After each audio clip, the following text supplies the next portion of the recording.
Hi everyone, Michael from Bullion Now, bullionnow.com.au.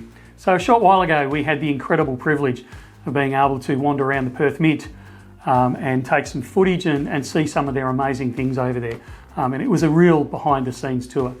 And Robbie led a lot of it, so you'll see Robbie just here, an incredible gentleman with a wealth of knowledge, and he gave us a very in-depth tour of all sorts of things.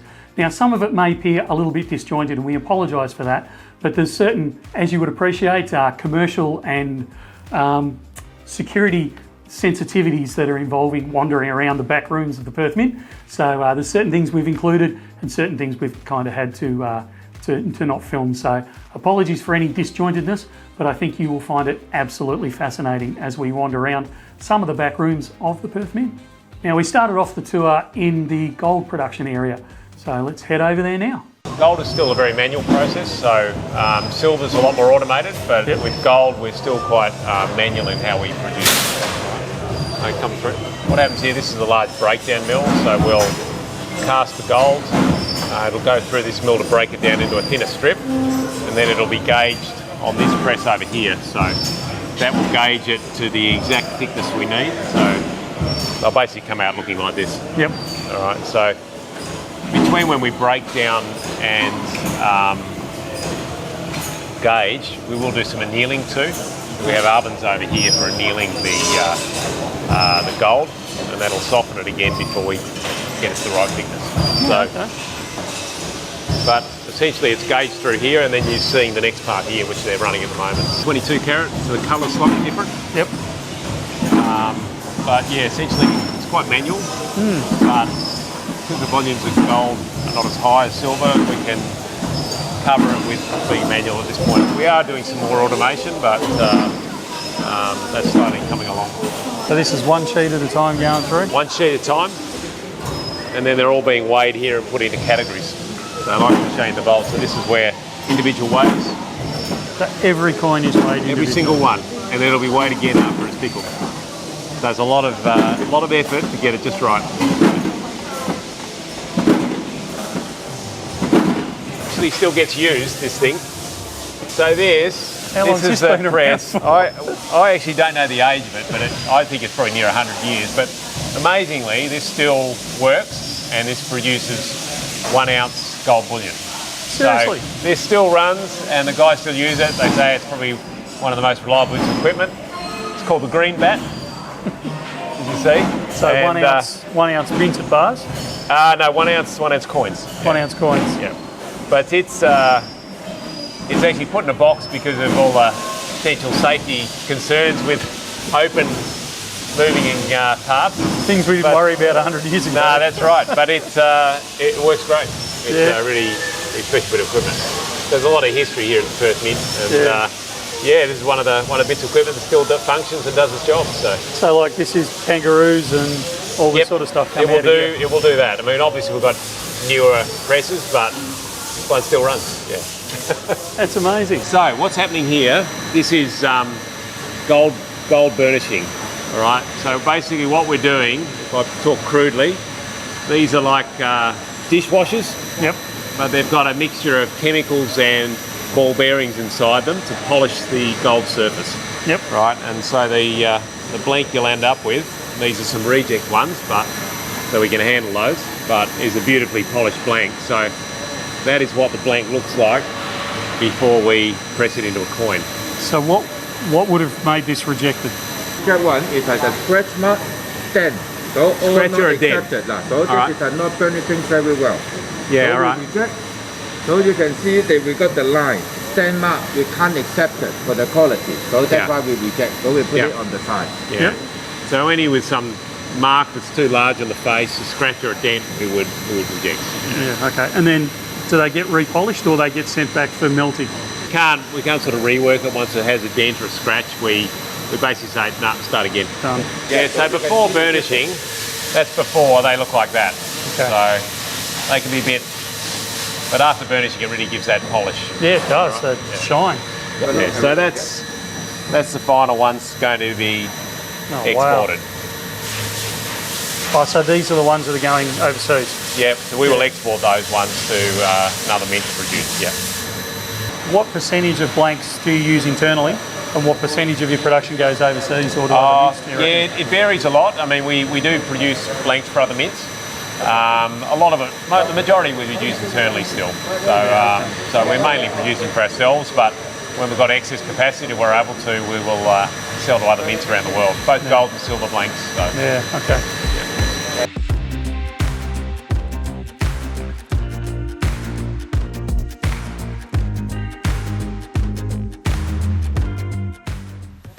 It's like a big dishwasher, but Okay, so everything's inside there. All those jigs filled with coins are inside, and it's basically gently. Oh, you can open one up, can you?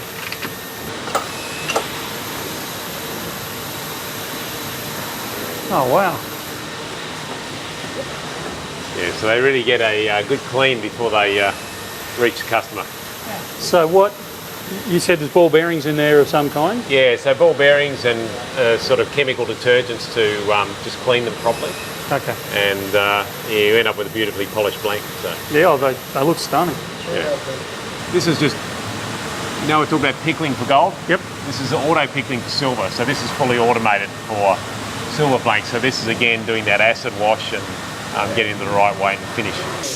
Just for interest, these are some of the all these boxes filled with blanks. So where will these end up? So these are stock before we do the pressing. So we keep some stock of blanks. So Perth Mint's made these, or you bring them in? These are all made. The unique thing about the Perth Mint is pretty much every process is done here. A lot of manufacturers traditionally outsource stuff. Yeah. Not the Perth Mint. I think we do everything from the design, tool making, manufacturing of blanks, all the peripheral processes like the gilding, the colouring of coins. It's all done here, which is really unique. Silver's a bit different, right? So silver comes down from we basically extrude coils of silver. And that coil, it gets gauged further this way, but this is the stamping and the blanking. So this one will start again in a minute, so we might just wait for that, you can see it. And these are rejects here that'll go back up to the caster upstairs. So again, well, not rejects, but offcuts. Yeah.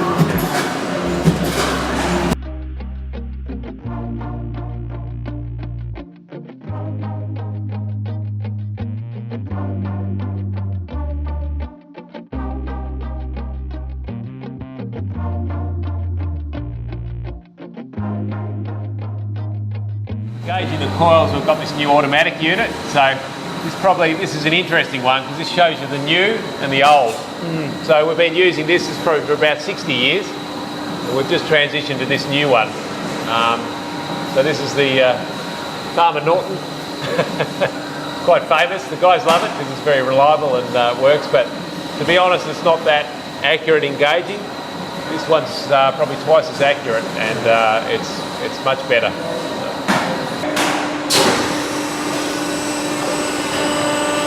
So this is gauging the silver into the right thickness. And it basically measures the thickness of the silver strip with a laser. Yep. And it will adjust the rolls automatically to get the thickness right. Whereas that one, it's all manual. You've got to start and stop and change the roll width. But this will actually send the coil one way and then send it back again to just double check it.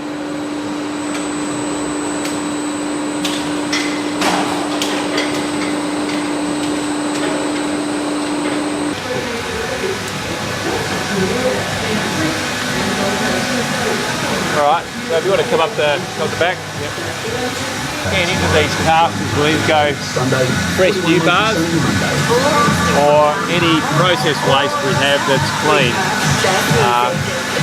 We're basically filling the caster here with different raw material. We'll melt that down. Out the front here we're basically producing a billet of silver.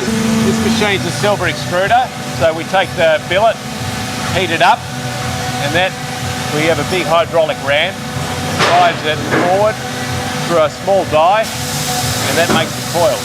So you're about to see one of these produce there goes the billet there, you can see the big hydraulic ram. Ram's about, see how fat the ram is? How much pressure's going through there to put it through. And This will come out here, get fed through a water-cooled bath, and then onto a coiler. That's amazing. Yeah. So we make anything from this. So you put different dyes in, you know, 1/4 ounce, 1 ounce, 1/2 ounce, whatever thickness you sort of want.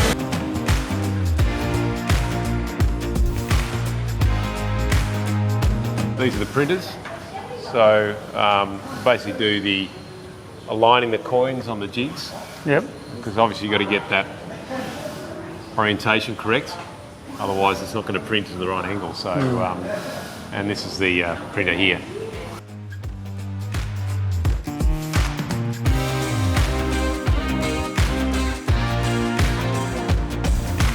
This is like a magnifying glass. So if you so look at critical. Yeah, if you look at where the alignment's got to be, you've got to get it spot on, right? Yep. This is the marker. That's your marker. Yeah. Yep. So what's the marker? So it's probably the bottom edge of that E. Oh, okay. Is your Yeah, first of all, get in the middle. middle of that first. Yeah. Yep. And then rotate to that. Yeah. Every time. Wow. I don't know if I could do that 8 hours a day. Not easy. No, that attention to detail, that's huge. Yeah, yeah. And if you get it wrong, you'll see it because it'll be Yeah. off centre or rotate it out slightly. Yeah. Everyone sees your mistakes. Yeah, yeah. And here's your result if you want to film one of those. So these ones, these are about to be released, but you'll be surprised, but these are all actually rejects. So These are all rejects? Yes. So You kidding me? our quality standards here at the Mint are extremely high. I think we have the really best reputation in the world for the quality of coins we make. So even the slightest mark or the like will be rejected. And I can't pick we a won't blemish. ship it. Yeah, so if you can find the fault, I'll be. I can't. They'll be very small things, and as I said, they're normally looked at under magnification to pick up any defects. Koala there. I reckon. There's one. You might find one there. Yeah. But that's one out of, what do you got? Yeah. 2, 4, 6, 2, 4, 30 coins, and I picked one mistake. Yeah. A breaking out of a tray of rejects. Yeah. And I'm pretty So careful we with really coins. have very high quality standards. So our focus is not to change that, but we just need to obviously always focus on our process to get better. I got it, and I've said this many times, both on and off camera. What you are doing with the gilding is just world class. Yeah. You're experimenting with it, and some of Another one.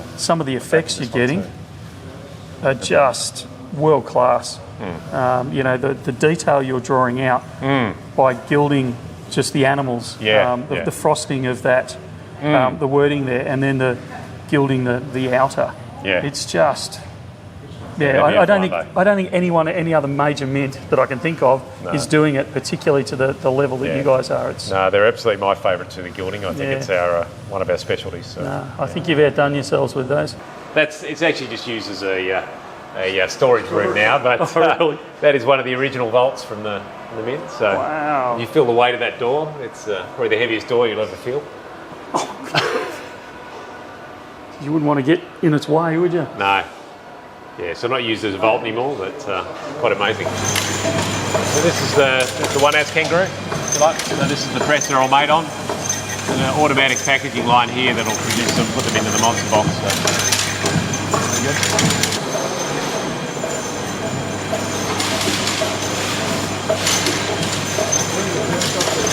So there's the robot packing them up the top there, into the box. So I'm assuming the super fits are done on this as well. Yes, they were last time, yeah. Yep.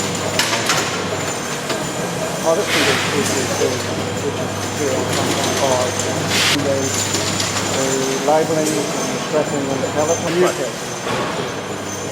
The new press. Yeah, then it's goes over there. pick up the next box in a minute. So next it was off to look at the ones that didn't quite make the cut, which is an amazing thing to watch with the accuracy that and detail that the operators can pick up so quickly. Fascinating to watch. Now obviously when something's rejected there, the great thing is they can just remelt it down and away it goes again. They can turn it into something else. Obviously there's a bit of a difference there with a coloured coin. It needs to be re-refined before it can actually be remelted and recast. So as you'll see from the wedge tail eagle here, The fault that they pick is very hard to spot, but they do it very, very quickly and incredibly well. So then we moved over to go and see Donna, who's the keeper of the dies. A very important job. Hi Donna, how are you? So these are some of the coining dies. Yep. I don't know if you should film these because there's probably some new ones. What's this? Is this just a cap on it, or? It's just wax. Yeah. Yeah. Yeah, so it's sort of protected from rusting. Yeah, okay. So some will get a cap. The Luna last year, the rabbit, wasn't it? Yeah. So what happens to those dies? Archived. So you do keep them? Yep. Oh wow. So, yeah. So there's some of the old archive dies, yeah. How far back do they go? Is there a point where you destroy them, or No. or shouldn't I ask that question? Not the masters, I suppose, No, but this definitely not the masters, but even with the dies, laser dies, because the laser parameters change over time, it's best to keep the original dies rather than trying to match the finishes to Yeah, okay. the samples. So you go back decades with the dies, do you? With what This you've got? is a new technology, so I've only been doing it for the last, I think, 7 or 8 years, something like that. in here it's like a big tool room. There's probably 15 to 20 people working in here. Yep. So you get everything from wire cutters, lathes,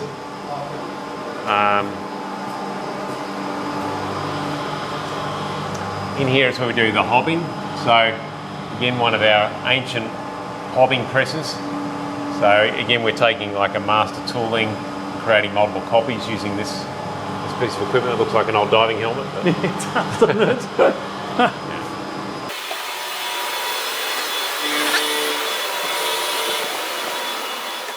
a couple of old 10 kilo dies there.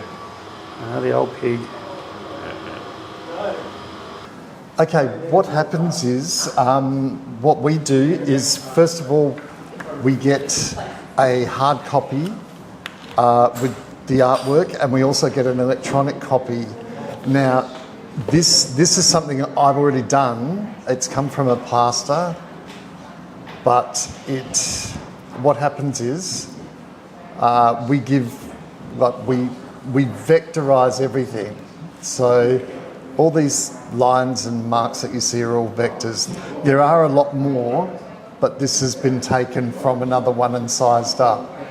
So all these vectors all need to have a height, whether it's rounded, whether it's flat, whether it's convex, concave, and then we have certain specifications for each size that we do, so we can't really go over those specifications. We've got to make it fit. So everything that we do, like say for instance our most common one, our 1 ounce silver, is we have a relief maximum of 0.29 of a millimetre, so that's nothing. But we've got to get a whole lot of stuff like this into the picture.